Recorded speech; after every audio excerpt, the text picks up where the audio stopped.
De nos jours, nous pouvons très bien distinguer comment les serviteurs de Dieu se meuvent dans les lieux de culte, ayant dans leurs mains, symboliquement parlant, une fourchette à 3 dents. Et de quoi parlent donc ces 3 dents? Tout d'abord, un désir de puissance, de pouvoir, d'autorité. Secondement, l'amour de l'argent. Troisièmement, l'amour de la réputation, de la popularité, du renom. C'est pourquoi beaucoup de serviteurs de Dieu, en bien des pays, volent littéralement à Dieu ce qui lui appartient. Au lieu de servir le peuple de Dieu dans l'amour et dans l'humilité, ils exercent sur lui la domination. Ces serviteurs de Dieu, là, exercent l'autorité, la domination et le pouvoir sur le peuple de Dieu. Ils agissent comme des gouverneurs sur les enfants de Dieu, mais ils ne les servent pas réellement. Notre Seigneur lui-même nous a enseigné comment, en tant que serviteurs de Dieu, nous devons apprendre à laver les pieds des enfants de Dieu. La seconde dent est l'amour de l'argent. Ils ne sont jamais satisfaits. Ils utilisent toutes sortes de moyens, propagande, publicité, pour acquérir de l'argent. Ils servent Dieu surtout pour de l'argent, afin d'avoir de plus grands moyens financiers entre leurs mains. Ils sont des serviteurs de l'argent. Enfin, la troisième dent, l'amour de la popularité, l'amour du renom, en usant même de force. C'est pourquoi le péché a fait son apparition dans la maison de Dieu. Le jeune Samuel était au service de l'Éternel, devant Élie. La parole de l'Éternel était rare en ce temps-là. Les visions n'étaient pas fréquentes. 1 Samuel 3:1. Élie était fort âgé et il apprit comment ses fils agissaient à l'égard de tout Israël. Il apprit aussi qu'il couchait avec les femmes qui s'assemblaient à l'entrée de la tente d'assignation. 1 Samuel 2:22. C'est aussi ce que nous trouvons de nos jours, toutes sortes de péchés envahissant la maison de Dieu.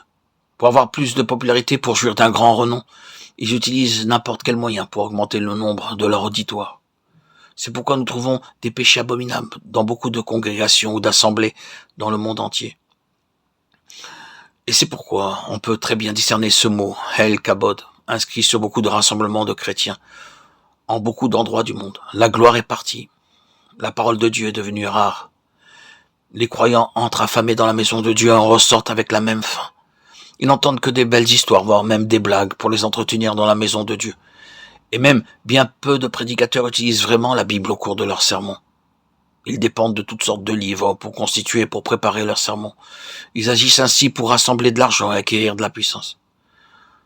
C'est pourquoi nous rencontrons la stérilité et le péché.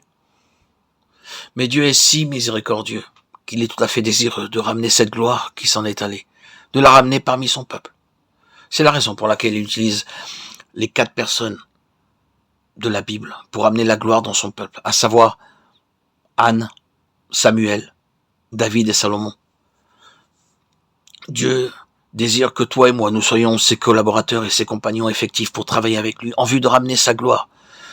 De nos jours, nous pouvons voir en beaucoup d'endroits des gens prier pour le réveil. Ils reviennent toujours en priant. Oh Dieu, envoie un réveil, envoie un réveil. Par là même, ils avouent que quelque chose est allé de travers. C'est pourquoi ils prient pour une visitation de Dieu. Mais Dieu garde le silence, s'il vous plaît. Ne confondez pas les grandes campagnes qui sont tenues un peu partout, ne les confondez pas avec un véritable réveil. Ces grandes campagnes ne ramèneront jamais la gloire de Dieu qui s'en est allée. Cela ne sera jamais plus qu'une bénédiction très passagère. Beaucoup de gens sont peut-être à cette occasion enthousiasmés pour un peu de temps, mais après, ils retournent dans le monde. Si nous voulons et nous désirons rassembler des personnes, les éveiller, les faire connaître la bonne nouvelle du salut, il ne faut surtout pas utiliser des méthodes mondaines pour attirer des gens. Ces gens viennent en réponse à la prière. Nous pouvons voir le feu de Dieu descendre sur des rassemblements à plusieurs reprises. Des milliers de personnes furent nées de nouveau lors de ces campagnes où la prière est instaurée. Ces rassemblements amènent de nombreuses personnes à naître de nouveau, régénérées dans les larmes et les choses parfaitement mises en règle entre Dieu et les hommes arrivent. Les réveils s'effectuent. Et nous pouvons voir et constater des gens vraiment nés de nouveau qui s'ouvrent à la parole. Et pour cela, il leur faut un fondement solide. Des campagnes d'évangélisation peuvent être une réponse pour amener la gloire de Dieu, mais toujours dans la prière. La gloire de Dieu ne reviendra que lorsque la présence de Dieu remplira la maison de Dieu. Alors seulement la voix de Dieu sera réellement entendue. Lorsque Moïse entrait dans la tente d'assignation pour parler avec l'Éternel, il entendait la voix qui lui parlait du haut du propitiatoire, placé sur l'arche du témoignage entre les deux chérubins. Et il parlait avec l'Éternel, Nombre 7, 89. Lorsque l'œuvre du tabernacle fut achevée, alors la gloire de Dieu descendit, et la voix de Dieu fut entendue au-dessus de l'arche de l'Alliance, entre les deux chérubins. Et ces choses, aujourd'hui, ne peuvent se révéler que par la venue du Seigneur dans nos vies. Ces choses n'étaient que des ombres, des choses célestes.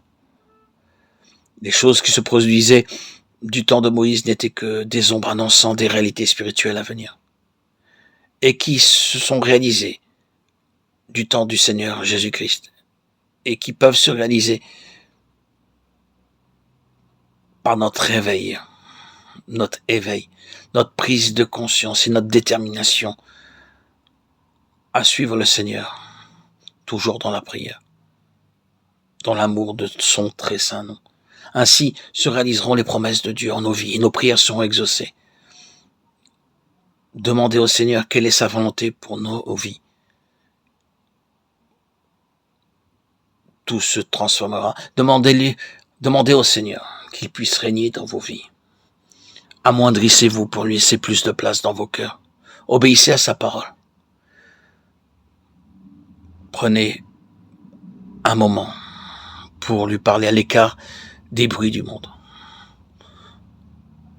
Ainsi, tout ce dont vous avez besoin égoïstement se réalisera, mais deviendra à vos yeux secondaire, car votre priorité sera Dieu avant vous. Vous ne serez plus centré sur vous-même, mais sur Dieu, Dieu seul, et sa volonté propre, plus la vôtre. Le miracle se produira.